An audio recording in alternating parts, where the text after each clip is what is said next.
सलोनी वर्मा आप सभी के पास एक नई वीडियो के साथ दोबारा से आ गई हूँ और इम्पोर्टेंट क्वेश्चन आंसर्स के साथ आपको इस चैप्टर में पूरी एक्सप्लोरेशन दूंगी चैप्टर की और साथ में इम्पोर्टेंट क्वेश्चन आंसर्स बता सकती हूँ कि किस प्रकार के क्वेश्चंस आ सकते हैं आपके पेपर में। तो चलिए स्टार्ट करते हैं without any further delay. Let's start our class. तो देखिए इसमें है क्या, हम भक्ति सूफी परंपरा का जो पार्ट जो है वो थर्ड करने जा रहे हैं। इसमें हम तमिलनाडु के अलवार नैनार संतों की बात करने वाले हैं। ऐसे मैंने आपको बताया था कि अलवार कौन होते हैं, विष्णु के भक्त होते हैं, नैनार शिव के भक्त होते हैं। ये एक जगह से दूसरी जगह पे भ्रमण करते हैं। इन्हें जो स्थान पवित्र लगता है उस पवित्र स्थान को अपने ईष्ट का यानी अपने देवता का निवास स्थान घोषित कर देते हैं, यानी कि वहां पे देवता वास करते हैं और कुछ समय के बाद वहां मंदिरों का निर्माण कर दिया जाता है। तो ये हमें समझ है इसके अंतर्गत इतनी चीजें। अब देखिए आपके क्वेश्चन में ये पूछा जाता है कई बार, तमिलनाडु में अलवार नैनार संतों के बारे में पूछा जाता है कि वो अपने देवताओं के जिस स्थान को यानी किस स्थान को वो स्थान कहते हैं, किस प्रकार के स्थान को, और वो किस प्रकार के व्यक्ति होते हैं। तो आपको बताना ये भ्रमणशील व्यक्ति होते हैं। ये क्या भ्रमणशील संत होते हैं, एक जगह से दूसरी जगह भ्रमण करते हैं। अगर हम स्त्री भक्त की बात करें तो इस काल में सिर्फ पुरुष ही नहीं महिलाएं भी आगे आई थी भक्ति संत बनके। इन्होंने भी, जैसे आपको मिलेगा अंडाल जो है आप उन्हें अलवार मान सकते हो यानी विष्णु की प्रेयसी। ये स्वयं को विष्णु की प्रेयसी बताती थी, अपनी भावनाओं को छंदों में व्यक्त करती थी। इनके गीतों को मंदिरों में गाया जाता था तथा वर्तमान में भी कहीं कहीं से गाया जाता है। ऐसे आते करिकाल अमैयार, क्या करिकाल अमैयार, कुछ टफ वर्ड्स आएंगे आपके। ये जो है वो शिव की भक्त है। ये घोर तपस्या का मार्ग अपनाती हैं तथा इन्होंने पितृ सत्तात्मकता को चुनौती दी है। क्या पितृ सत्तात्मकता को इन्होंने चुनौती दी, किसने?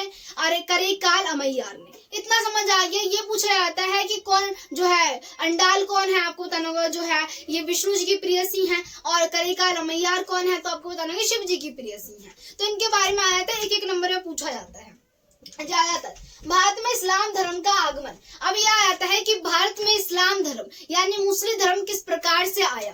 तो देखिए पैगंबर मोहम्मद ने जो है इस्लाम धर्म की स्थापना की थी 612 ईस्वी में। कब? 612 ईस्वी में पैगंबर मोहम्मद ने इस्लाम धर्म की स्थापना की थी। और इन्होंने बोला कि ईश्वर निराकार है, ईश्वर का कोई आकार नहीं है। इन्होंने निराकार आराधना पर यानी आराधना पूजा पर इन्होंने समर्थन किया और उन्होंने इसे अल्लाह कह दिया। इन्हें सौदागर भी कहा जाता था। इनकी मृत्यु जब हुई 632 में इनकी मृत्यु हो गई थी पैगंबर मोहम्मद की, तब इस्लाम धर्म का आगमन हो गया था। इसी प्रकार से आप समझ पा रहे हो कि इस्लाम धर्म का आगमन किस प्रकार से भारत में हुआ।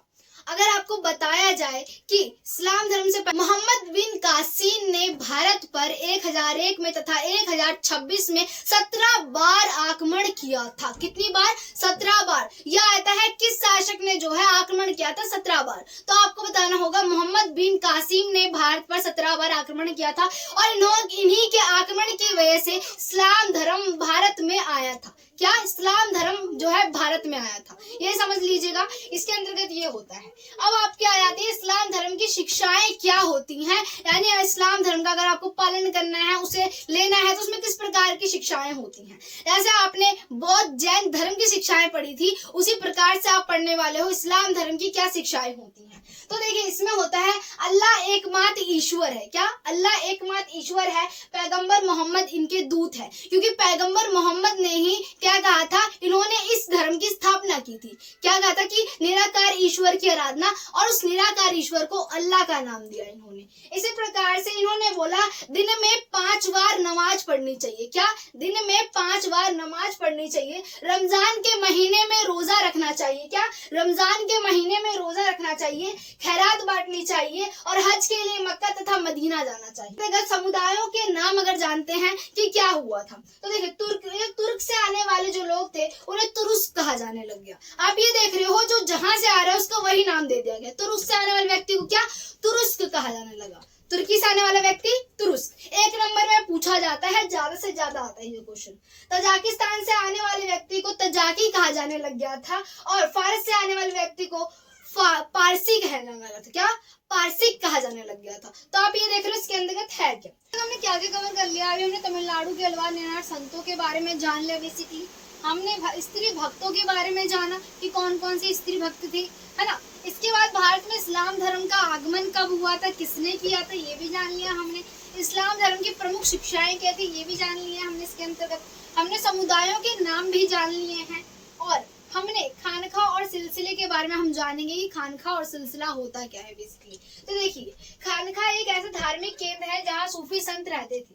देखिए, सूफी संत जो है इस्लाम धर्म में महत्वपूर्ण माने जाते हैं और सूफी संत जो है वो ऊन से बने हुए वस्त्रों को धारण करते थे। देखिए, खानखा का नियंत्रण शेख, पीर अथवा मुरीद के हाथों में होता था। यानी खानखा का जो नियंत्रण है वो कौन करते थे, शेख करते थे, पीर करते थे तथा मुरीद करते थे। यह आता है खानखा का जो है आप ये बोल सकते नियंत्रण कौन करते थे। ज्यादातर ये 1 नंबर में पूछे जाते हैं एमसीक्यू बेस पे।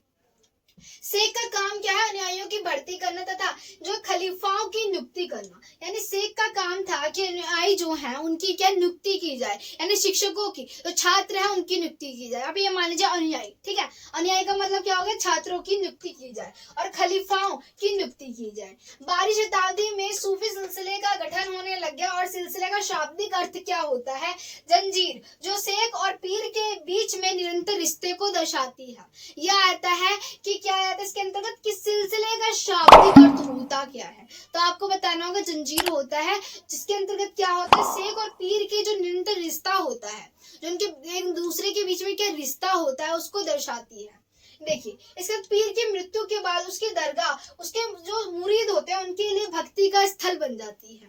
पहले मुरीदों के लिए वो स्थल जो है, आप पहले मान लीजिए इसके अंतर्गत क्या होता है, पीर है, पीर को बहुत महत्वपूर्ण माना जाता है, आप जानते होंगे इस्लाम धर्म में। अब उनकी मृत्यु हो गई है, अब उन्हें भगवान के समान माना जाएगा। ये माना जाएगा कि वो अल्लाह में लीन हो गए हैं, अब अल्लाह से उनका फेस टू फेस संपर्क हो गया है। तो इसीलिए यहाँ पे क्या होगा कि लोग जो है ज्यादातर आध्यात्मिकता, ऐतिहासिक कामों की पूर्ति के लिए वहां आशीर्वाद के लिए जाएंगे, यानी पीर के आशीर्वाद के लिए वहां जाएंगे जिनकी मृत्यु हो गई है, यानी वो अल्लाह में लीन हो गए हैं। तो इस प्रकार से ये हो गया।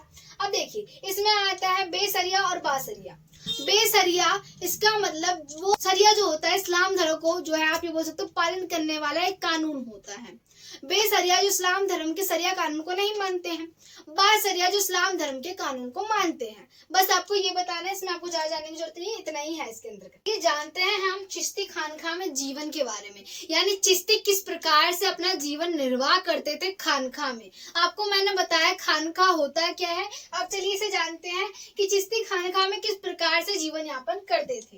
तो शेख निजामुद्दीन औलिया की खानखा दिल्ली शहर की बाहरी सीमाओं पर यमुना नदी के किनारे जो है वो क्या है, आप बोल सकते हो कि वहां पर स्थित है। यमुना नदी के किनारे आप ये बोल सकते हो ग्यासपुर में जो है वो स्थित है। इसी प्रकार से खानका सामाजिक जीवन का एक केंद्र बिंदु है कि उसमें सामाजिक जीवन के बारे में सब कुछ चीजें बताई जाती हैं, है ना। सामाजिक जीवन किस प्रकार से समाज में रहना चाहिए। खानका में कई छोटे छोटे कमरे और एक बड़ा हॉल है। क्या खानका में छोटे छोटे कमरे हैं, साथ में एक बहुत बड़ा आंगन है, हॉल है ना। और इसमें क्या है, जहाँ सहवासी और अतिथि रहते हैं उपासना करते हैं, जहाँ सहवासी तथा अतिथि जो अतिथि आते हैं वो रहते हैं और वहाँ पे भगवान की उपासना करते हैं, ठीक है। और इसमें आप जान रहे होंगे कि शेख एक छोटे से कमरे में छत पर रहते हैं, यानी छत वाला जो कमरा होता है पूरे का पूरा कमरा है छोटा छोटा, फिर उस पर छत वाला जो कमरा है उसमें छोटे से कमरे में शेख रहते हैं, ठीक है। और जो शेख है, शेख एक छोटे से कमरे में छत में रहते हैं, वह मेहमानों से सुबह मिलते हैं, सुबह शाम जो है वो मेहमानों से मिलते हैं। कौन, शेख मिलते हैं।